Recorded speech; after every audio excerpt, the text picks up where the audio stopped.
Gold, trusted gold buyers. మీరు తాకట్టు పెట్టిన బంగారాన్ని విడిపించి ఈ రోజు ఉన్న మార్కెట్ ధరకు కొనబడను. Sebastian, Greyhounds commander. DGP recommendation అంటే చాలా పవర్ఫుల్ అని మీ ఉద్దేశం, కానీ వాడు మీకంటే ప్రతిదానికి ఒక స్ట్రాటజీ ఉంటుంది.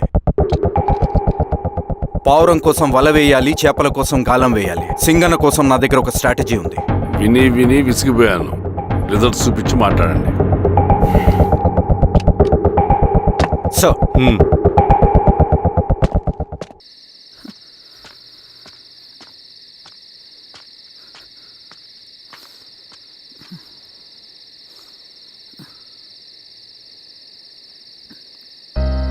ఏమైపోయావన్నా ఇన్ని రోజులు?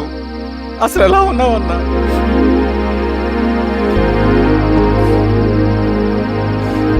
కాఫీ ఇస్తావా? తెస్తాను.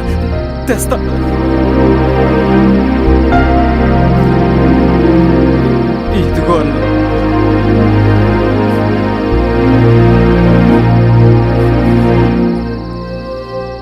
అన్నా, శిరీష గారు నీకేమనేది ఇచ్చారన్నా. శిరీష నా కోసం ఇక్కడికి వచ్చిందా? అవునన్నా, చనిపోయే ముందు ఇక్కడికి వచ్చారన్నా.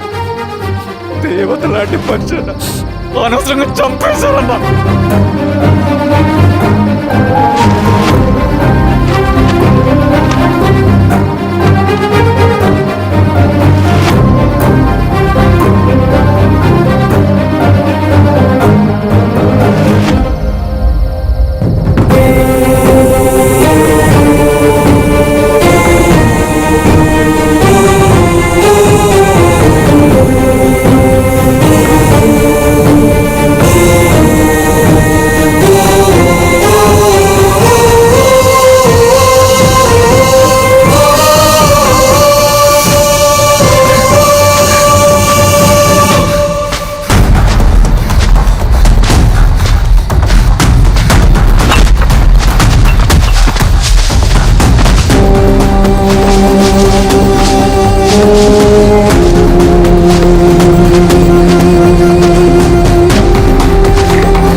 పేషెంట్ లేచాడు.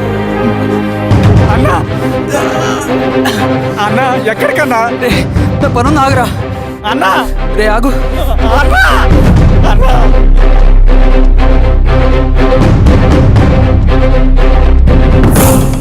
నక్సల్ నాయకుడు సింగన్న లొంగుబాటు ఎంతో కాలంగా శ్రీరామగిరి చుట్టుపక్కల పోలీసులని తీవ్ర ఆందోళనకు గురి చేసిన ప్రజా ప్రతిఘటన దళ నాయకుడు సింగన్న నేడు గ్రేహౌండ్ పోలీసుల సమక్షంలో జనజీవన స్రవంతిలో కలిసిపోయాడు. తన తదుపరి కార్యాచరణ త్వరలో వెల్లడిస్తానని సింగన్న చెప్పారు. సింగన్న సుదీర్ఘ పోరాటం నుంచి అకస్మాత్తుగా జనజీవన స్రవంతిలో కలవడానికి కారణం ఇంకా తెలియాల్సి స్ట్రాటజీ గురించి చెబుతుంటే నేను ఏమో అనుకున్నా. 100 గొడ్లను తిన్న రాబందు గాలివానకే చచ్చిందట. ఆ గాలివాన పేరేంటో తెలుసా? సబాషియన్, సూపర్ సబాషియన్. ఒక్క సుక్క మనోళ్ళ రక్తం చెందకుండా నువ్వు అంత పెద్ద నక్సలైట్ ని పట్టుకున్నావంటే బా, నీ స్ట్రాటజీ మామూలు కాదబ్బా. నాకు ఇచ్చిన కమిట్మెంట్ మాత్రం మర్చిపోద్దు సార్.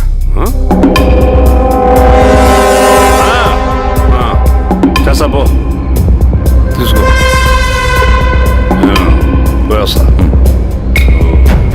సూపర్ అబ్బా, సూపర్.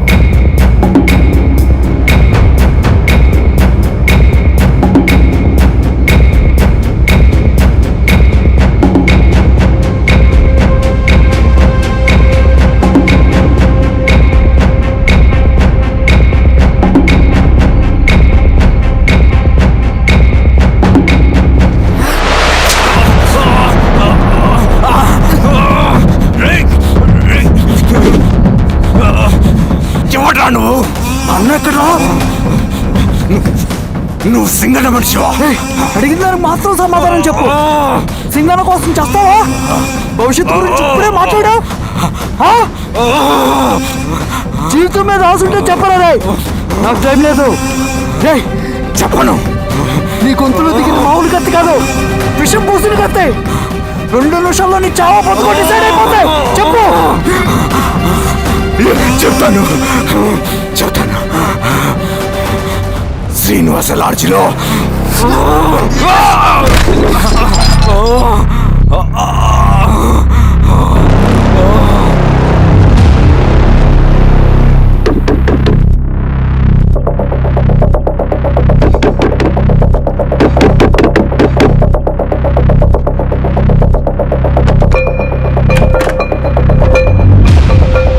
నువ్వేంటి ఇక్కడ? సర్లే లోపల.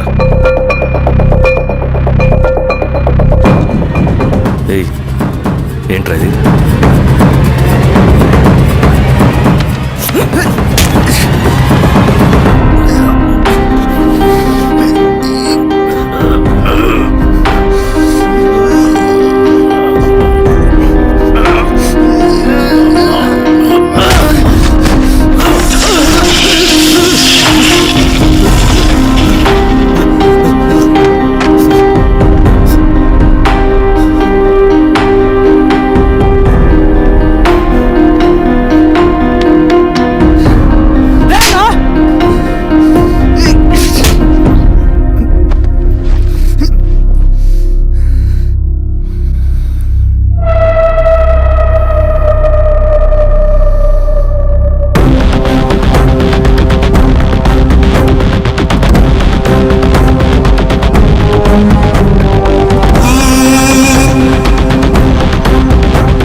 రవి, ఏమైందిరా? వచ్చి కట్లిప్పు. ఏమైందిరా నీకు? కట్లిప్పు. రే, ఆ పోలీసుకు లొంగిపోవటం, ప్రెస్ మీట్లు మాట్లాడటం అంతా నిజం అనుకుంటున్నావా? రే, అవంతా ఒక స్ట్రాటజీరా. యుద్ధంలో శత్రుబలు పెరిగినప్పుడు మనం మొండిగా ఎదురెళ్ళకూడదు. లొంగిపోయినట్టు నటించాలి. అది నిజంగా లొంగిపోవటం కాదురా, శత్రువుని ఏమార్చడం. నేను అదేరా చేశాను. అది నిజం అనుకోకు. ముందు కట్లిప్పు రవి. విప్లవంలో నష్టం అన్ని వైపు నుంచి వస్తుంది. నువ్వు నేను ఇంకా మిగిలి ఉన్నాం కదా, ఇంకొక దళాన్ని నిర్మిద్దాం, విప్లవాన్ని కొనసాగిద్దాం. ముందు కట్లిప్పురా. ఏంట్రా నువ్వు మాట్లాడిన ప్రతిసారి నాకు చప్పట్లు కొట్టాలనిపిస్తుంది అన్న. నువ్వు చెప్పేది నమ్మాలనిపిస్తుంది. ఇప్పుడు కూడా నమ్మేవాడిని కానీ ఇది ఆపుతుంది. మతం మత్తుమందు లాంటిదన్నాడు కార్ల్ మార్క్స్. కానీ అంతకన్నా పెద్ద మత్తుమందు కమ్యూనిజం. ఆ కమ్యూనిజం మత్తులో నుండి నిన్ను బయటకు తీసుకురావడానికి బలమైన సాక్ష్యం కావాలని నాకు అర్థమైంది. ఎలక్షన్ నుంచి విత్డ్రా అయ్యాక నేను నా ఫ్రెండ్ స్వప్న వాళ్ళ ఇంటికి వెళ్ళాను. రే అర్జెంట్గా 25 లక్షలు కావాలరా. Thank you.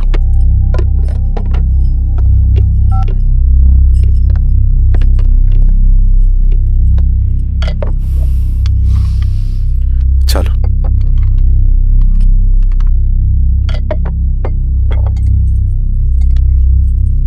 చాలు. చలో అని చెప్పాను కదా, అర్థం కాదే? ఏవండి ఏవండి,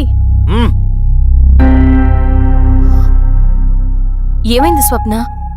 నేను గమనిస్తూనే ఉన్నాను, మీరు ప్రశాంతంగా లేరు. శిరీష, ఆయన బిజినెస్ చాలా ఇబ్బందిగా మారింది. బయట అప్పు తెచ్చి మరీ ఇన్వెస్ట్ చేశారు. వర్క్స్ అన్ని సగంలో ఆగిపోయాయి. కాంట్రాక్టర్స్కి బాగానే మిగులుతాయి కదా. ఆయన ఏదీ క్లియర్గా చెప్పరు. నేను మాట్లాడినా డబ్బులైతే నేను హెల్ప్ చేస్తాను.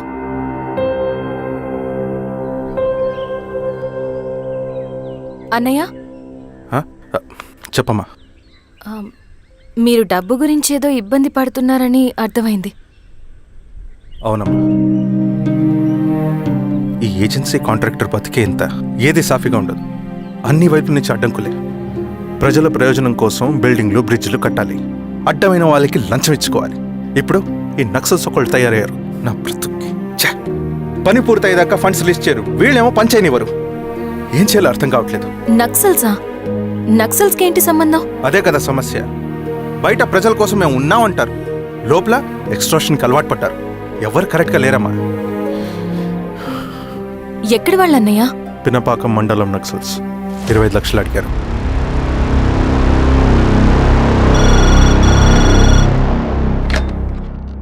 హలో ధర్మ, ఆ సింగన్న దళం గురించి నీకు ముఖ్యమైన విషయం చెప్పాలి. సరే, ఓకే, బాయ్. నీతో పర్సనల్గా మాట్లాడాలి. బయటకెళ్ళు. చెప్పు. అన్నయ్య చనిపోయిన తర్వాత ఎలక్షన్స్ లో పోటీ చేసిన నన్ను సింగన్న దళం కిడ్నాప్ చేశారు. కానీ అక్కడ ఒక వ్యక్తిని చూశాను. ఆ వ్యక్తిని అన్నయ్య చనిపోయే ముందు తన దగ్గర డబ్బులు తీసుకోవడం గమనించాను. ఆ క్షణమే సింగన్న దళంపై నాకు అనుమానం వచ్చింది. I'll take care.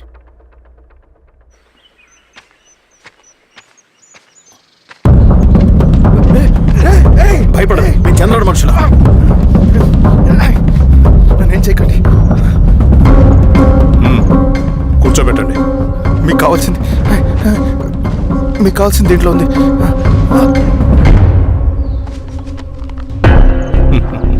కాంట్రాక్టర్ డబ్బులు కదా, కొత్తగా ఉన్నాయి.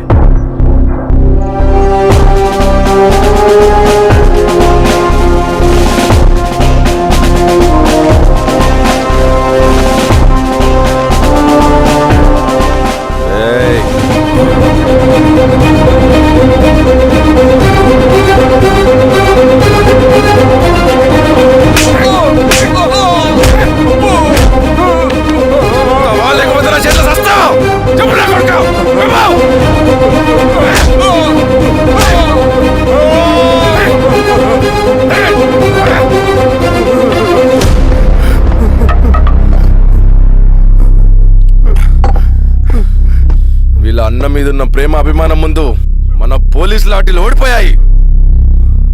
చంద్రన్ ఎన్కౌంటర్ ఎలాగూ పోతాడు.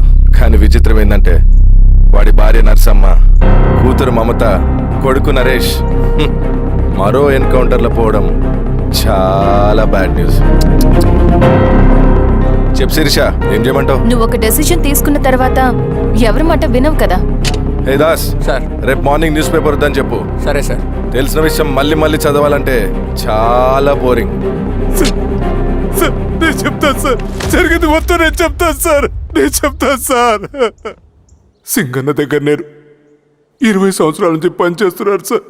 పేదవాళ్ళ కోసం అన్న చేస్తున్న ఉద్యమంలో మేమందరం చాలా కష్టపడి పనిచేసేవాళ్ళం. కానీ ఒకరోజు నేను చెప్పిందంతా చెప్పి ఈశ్వర్ రెడ్డి దగ్గర 10 లక్షలు తీసుకురండి.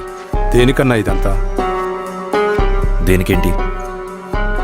మొన్న ఆ కాంట్రాక్టర్ దగ్గర నుంచి, నిన్న బిల్డర్ దగ్గర నుంచి, ఈరోజు ఈశ్వర్ రెడ్డి దగ్గర నుంచి. అధికారం కోసం. డబ్బు ఉంటే అధికారం వస్తుంది, అధికారం ఉంటే డబ్బు వస్తుంది. నాకు రెండూ కావాలి. హిట్లర్ పెయింటర్ అవుదామని అకాడమీలో జాయిన్ అవ్వాలనుకున్నాడు, కానీ పనికిరాడని చెప్పి రిజెక్ట్ చేశారు. హిట్లర్ ఏం చేశాడు? నాజీ పార్టీ పెట్టి జూస్కి అగేన్స్ట్గా అందరినీ కూడగట్టి ప్రపంచాన్ని ఉనికిచ్చాడు. మొహమ్మద్ అలీ జిన్నా నేషనల్ కాంగ్రెస్ పార్టీలో ఎదగాలనుకున్నాడు, ఎప్పుడూ పట్టించుకోలేదు. ముస్లిం లీగ్ పార్టీ పెట్టి ఇండియాని రెండుగా చీల్చేశాడు. పాకిస్తాన్కి ప్రధానమంత్రి అయ్యాడు. ప్రపంచంలో ఎక్కడైనా సరే 2 కులాలు, 2 మతాలు, 2 ప్రాంతాల మధ్య చిచ్చు పెడితే చాలు, అధికారం వెతుకుంటూ మన కాళ్ళ దగ్గరకు వస్తుంది. జమ్మూ అండ్ కాశ్మీర్ నుంచి మహారాష్ట్ర, గుజరాత్ ఎక్కడైనా సరే, ఎవరైనా సరే ఇదే గేమ్. నేను అంతే. ఒక మామూలు కార్యకర్తగా దళంలో చేరాను నేను. కానీ ఈరోజు న్యూస్ పేపర్లు అయినా సరే, జనాల్లో అయినా సరే, ఎక్కడైనా సరే ఒకే పేరు, Singanna, Singanna, Singanna. And I love that. Naxals కొంటే ఈ అడవినే శాసిస్తాం, రాజకీయాల్లోకి వస్తే రాష్ట్రాన్ని శాసిస్తాం. చంద్ర, మన చదువులకి, మన తెలివితేటలకి ఈ అడవిలోనే మగ్గిపోవాలా? నువ్వే ఆలోచించుకో. ఆ మాటలు విన్న నేను ఆలోచనలో పడ్డాను. తన స్వార్థం కోసం ఉద్యమంను పెడదారి పట్టిస్తున్నాడని అప్పుడే అర్థమైంది. కానీ నాకు వేరే దారి లేదు. సింగన్న ఆదేశం ప్రకారం మేము వెంటనే వెళ్ళి ఈశ్వర్ రెడ్డిని కలిశాం. సింగన్న పార్టీ ఫండ్ కోసం 10 లక్షలు ఇమ్మన్నారు. ఆ డబ్బులు ఇస్తే రైతు కూలీ సమస్య ఉండదని చెప్పమన్నారు. అంత డబ్బా నేనెందుకు ఇవ్వాలి? నువ్వు గెలుస్తావనే భ్రమలో ఉన్నావు. ప్రజలంతా అమాయకులు కాదు రెడ్డి. ఈ ఊళ్ళో ఏం జరుగుతుందో నువ్వు మాకు చెప్పక్కర్లేదు. మీకు పార్టీ ఫండ్ ఇస్తే మాత్రం నేను గెలుస్తానని గ్యారంటీ ఏంటి? తప్పకుండా గెలుస్తావు. ఆలోచించుకో, తెలివైన వాడివి.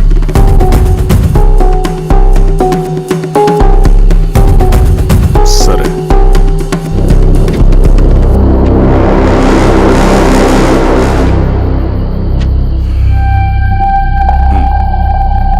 కానీ నాదో కండిషన్. నేను సింగన్ని పర్సనల్గా కలవాలి. చూస్తా. కానీ ఒక విషయం, ఈ మ్యాటర్ బయటికి రాకూడదు. జాగ్రత్త. సింగన్న స్ట్రాటజీ ప్రకారం మాకు ఈశ్వర్ రెడ్డి దగ్గర నుంచి డబ్బులు వచ్చాయి. అప్పుడు నరసింహుల్ని పిలిపించి, నువ్వు ఎలక్షన్ నుంచి విత్డ్రా అవ్వాలి నరసింహులు. విత్డ్రానా? 30 సంవత్సరాల తర్వాత వచ్చిన అవకాశం అన్నా ఇది. గెలిచే ఎన్నికల్లోంచి తప్పుకోమంటారేంటి? ఎందుకన్నా? నిన్ను ఈ ఎలక్షన్లో నిలబెట్టింది కమిటీయే, విత్డ్రా చేయమనేది కమిటీయే. సెంట్రల్ కమిటీ ఏం డిసైడ్ చేసినా అది మనం ఫాలో అవ్వాలి. మనకి వేరే ఆప్షన్ లేదు.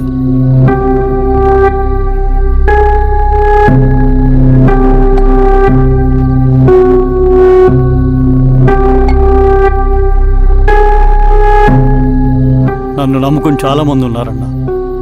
మీరు వద్దన్నా సరే నేను ఇండిపెండెంట్గా పోటీ చేస్తా. నీ పట్టుదల నాకు అర్థమైంది నరసింహులు. సెంట్రల్ కమిటీతో మరొకసారి నేను మాట్లాడతాను. కొంచెం వెచ్చి, తొందరపడద్దు. లాల్ సలాం. లాల్ సలాం. తన మాటకి ఎదురు చెప్పిన నరసింహుల్ని క్రూరంగా హత్య చేయించి ఆ హత్యను ఈశ్వర్ రెడ్డి చేయించాడని అందరినీ నమ్మించి ఆ తర్వాత ఈశ్వర్ రెడ్డిని కూడా. ఏంటి ఈశ్వర్ రెడ్డి గారు, కలుద్దామనుకున్నాం కానీ ఇలా కలుస్తామనుకోలేదు. ఏంటంత కోపం? ప్రజానాయకుడు నరసింహులు చంపినందుకు నీకు మరణదండనే. ఇంతకి నన్ను ఎందుకు కలుద్దామనుకున్నావు? నర్సన్ చావుకి నాకు ఏ సంబంధం లేదు.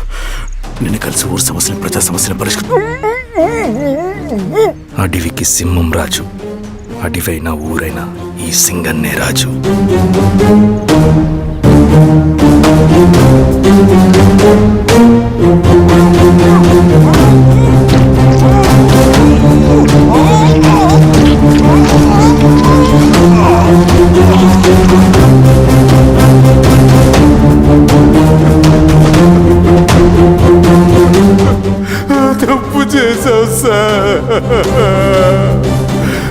మొత్తం సింగన్నే చేశాడు.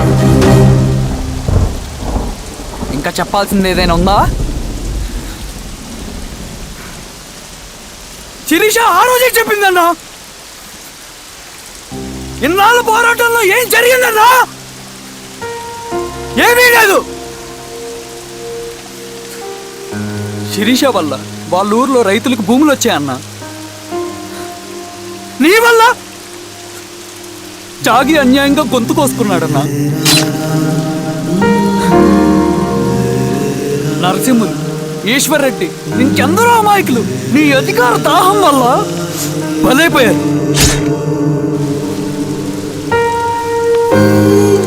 వీరస్వామి, పల్లెనప్పన్, ఇంకెంతో మంది పోలీసులు నీ కుట్రలో కాలిపోయారన్నా. ఏంటన్నా, నీ వెనుకున్న పాపానికి మన దళ సభ్యులు ఎంతో మంది అమాయకులు చచ్చిపోయారు.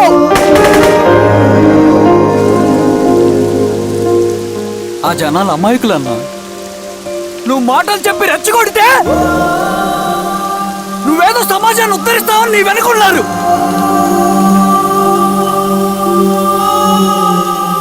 వాళ్ళకి కావాల్సింది కరప్షన్ లేని సమాజం. అది ఊరైనా అడివైనా.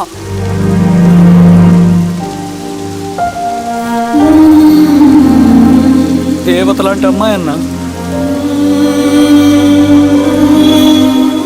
బతికినంతకాలం అందరి జీవితాన్ని బాగు చేసిందన్నా.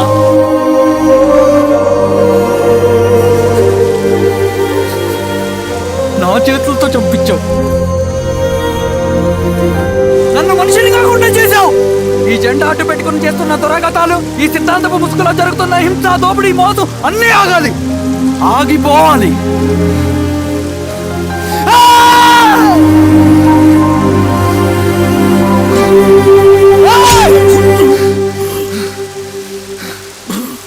నువ్వు చెప్పిన సమాజం స్థాపితం కావాలంటే